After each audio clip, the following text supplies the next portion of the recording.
Hello everyone, আসসালামু আলাইকুম। Welcome to my new blog video. চলুন আপনাদেরকে নিয়ে একটু ঘুরে আসি। ঈদের দিন তো আর ঘোরা হলো না, তাই ঈদের পরের দিন একটু ঘুরে আসি। এখন যাব পার্কে। পার্কে আসার সাথে সাথে মেয়ে বায়না ধরেছে সে ট্রেনে উঠবে। তারপর কি আর করার, মেয়ের বায়না রাখতে তো হবেই, তাই উঠাই দিলাম ট্রেনে।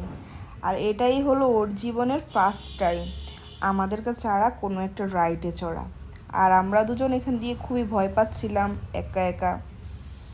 এরপরেও ব্যাঙের সাথে দাঁড়িয়ে একটু ছবি তুলে নিল, একটু ভিডিও করে নিল, আমি একটু মাছের ভিডিও করে নিলাম।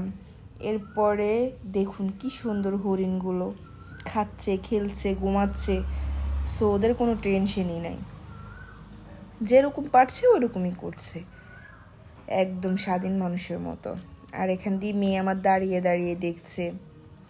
আমিও আপনাদেরকে একটু পরিবেশটা দেখাচ্ছি, অনেক সুন্দর একটা জায়গা, আসলেই মনটা ভালো হয়ে যায়।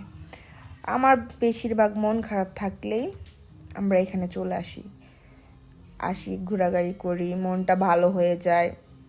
আর এখান দিয়ে আমি একটু হেঁটে হেঁটে উপরে উঠছিলাম, একটু ঢং করছিলাম আর কি। একটু উঠলাম, তারপরে আমার মেয়েও আস্তে আস্তে আসছে, কারণ একা একা তো পানির উপরেও ভয় পাচ্ছে। এরপরও আমাকে বলতেছে যে মাম্মি আমাকে গরুর উপর থেকে নামিয়ে দাও, না হলে রাখাল মামা আমাকে মারবে। আচ্ছা যাই হোক, তারপর আমি মেয়ের সাথে একটু দোলনায় চললাম, মেয়ের বাবা মেয়ের সাথে একটু দোলনায় চললো, তারপরে মেয়ে নিজে নিজে চলছে। আর এই কথা ওই কথা অনেক কথা বলছে।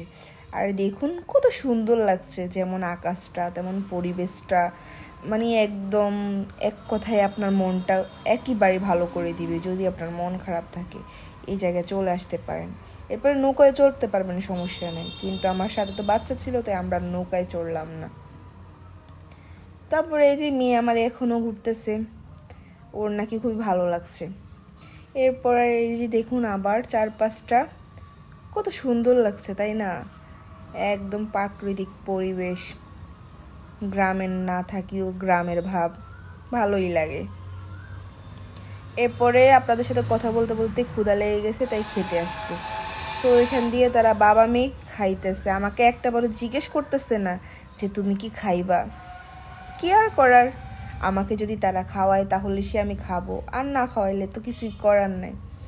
এরপরে খাওয়ার দাওয়া শেষ, ঘোরাঘুরি করে আবার মেয়ে খাবে ফুচকা। বলুন তো এত ছোট বাচ্চারা কি ফুচকা খায়, তাও আবার ঝাল ঝাল। ওইখানে আমি ওকে জিজ্ঞেস করতেছি তুমি কি খাবা, বলে আমি ফুচকা খাবো ঝাল ঝাল।